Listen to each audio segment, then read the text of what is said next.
Hello, welcome to my new video. അപ്പോൾ എൻ്റെ ഈ വർഷത്തെ ജർമ്മനിയിലെ ക്രിസ്മസിൻ്റെ പ്രിപ്പറേഷൻസൊക്കെ ഒന്ന് നമുക്ക് കണ്ടിട്ട് വരാം. ഇച്ചിരി ലേറ്റായി പോയി, എന്നാലും നമുക്ക് കണ്ടിട്ട് വരാം. 23-ാം തീയതി ഞങ്ങൾക്കൊരു മലയാളം കുർബാനയൊക്കെ ഉണ്ടായിരുന്നു. ഒരു മലയാളം എഴുതുമ്പോൾ നിങ്ങൾ മലയാളം കുർബാനയൊക്കെ ഉണ്ടായിരുന്നു.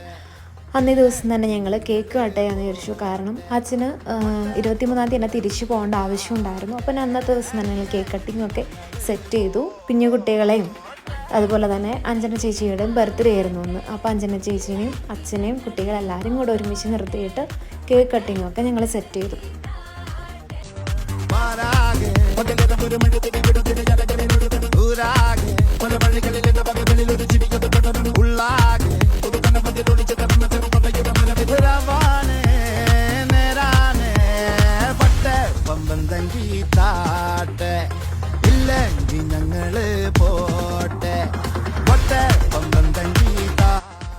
കേക്ക് കട്ടിങ് ഒക്കെ കഴിഞ്ഞ് കഴിഞ്ഞപ്പോൾ ഞങ്ങൾ ഗിഫ്റ്റ് എക്സ്ചേഞ്ചും കൂടെ ചെയ്തു കേട്ടോ.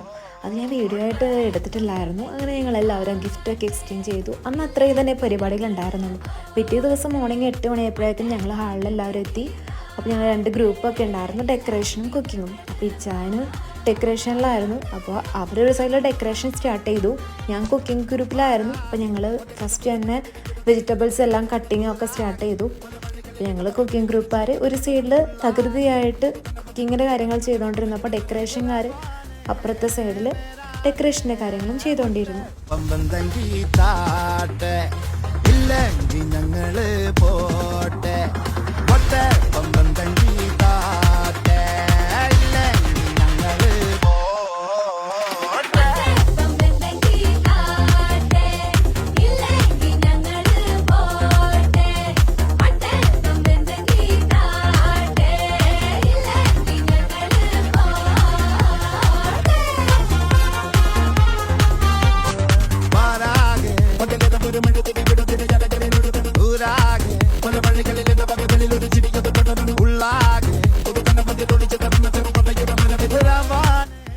നമുക്ക് കുട്ടികളെ ഡെക്കറേഷനും അതുപോലെ കുക്കിങ്ങിൻ്റെ ഏരിയയ്ക്കും കടത്താൻ പറ്റാത്തതുകൊണ്ട് അവർക്കൊരു ഏരിയ കളിക്കാനായിട്ടങ്ങ് കൊടുത്തു. ഉച്ചയായപ്പോൾ ഞങ്ങൾക്ക് കഞ്ഞിയും ചെറുപയർ കറിയും ലഞ്ചിൻ്റെ സ്പെഷ്യൽ നാരങ്ങാച്ചാറും പപ്പടമൊക്കെ കൂട്ടി കഞ്ഞി ഒഴിച്ചു. എല്ലാവർക്കും നന്നായിട്ട് വിശക്കുന്നുണ്ടായിരുന്നു. ഉച്ചവരെ ഡെക്കറേഷൻകാരാണെങ്കിലും വർക്കിലായിരുന്നു, കുക്കിങ്ങുകാരാണെങ്കിലും വർക്കിലായിരുന്നു. ഞങ്ങൾ കഞ്ഞിയൊക്കെ കുടിച്ച് കുറച്ച് നേരം വർത്താനൊക്കെ പറഞ്ഞ് റിലാക്സ് ചെയ്തു. അപ്പോഴാണ് നമ്മുടെ ലൈമി ചേച്ചിയുടെ മോള് റോസല്ലേനെ കുറച്ച് നേരം ഞാൻ കളിപ്പിച്ചൊക്കെ ഇരുന്നു. കുറച്ച് നേരം നമുക്ക് പണിയൊക്കെ കഴിഞ്ഞ് ക്ഷീണിച്ചിരിക്കുമ്പോൾ ഒരു എൻ്റർടൈൻമെൻറ്റ് ആവാൻ വേണ്ടിയിട്ട് കുറച്ച് നേരം അവളെ കളിപ്പിച്ചൊക്കെ ഞങ്ങൾ അങ്ങനെ ഇരുന്നു.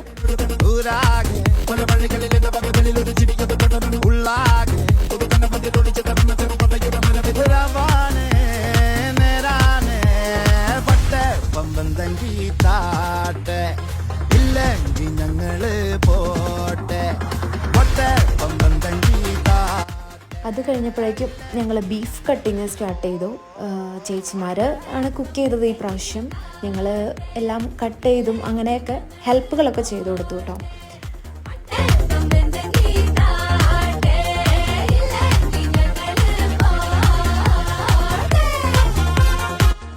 ലൈമി ചേച്ചിയാണ് നമ്മുടെ മെയിൻ ഷെഫ്. അപ്പോൾ ലൈമി ചേച്ചിയാണ് അഡ്വൈസൊക്കെ തരുന്നത്, എങ്ങനെ കട്ട് ചെയ്യണം, എന്തോരം സൈസിൽ വേണം കട്ട് ചെയ്യാനായിട്ട് ബീഫ് എന്നുള്ള കാര്യങ്ങളൊക്കെ പറയുന്നത് ലൈമി ചേച്ചിയാണ് കേട്ടോ. ഇനി നമുക്കൊരു ചെറുപ്പക്കാരനെ പരിചയപ്പെടാം. അത്രയും പെൺകുട്ടികളുടെ ഇടയിൽ ഒരു ചെറുപ്പക്കാരൻ ഇരിക്കണല്ലേ. ആ ചെറുപ്പക്കാരൻ അവിടെ മനഃപൂർവ്വം പോയിരുന്നല്ല കേട്ടോ. ഇത് പ്രത്യേകം എന്നോട് പറഞ്ഞതും അല്ല കേട്ടോ. പിന്നെ യൂട്യൂബ് വീഡിയോയിൽ വരാൻ ഒട്ടും ഇഷ്ടമില്ലാത്ത ആളാണ്. പക്ഷെ എൻ്റെ ഒരു ആഗ്രഹം കൊണ്ട് മാത്രം ഞാൻ ഫോക്കസ് ചെയ്ത് വീഡിയോ എടുത്തതാണ് കേട്ടോ. അങ്ങനെ കുക്കിംഗ് പ്രിപ്പറേഷനും അതുപോലെ ഡെക്കറേഷൻ്റെ എല്ലാ പ്രിപ്പറേഷൻസും കഴിഞ്ഞു.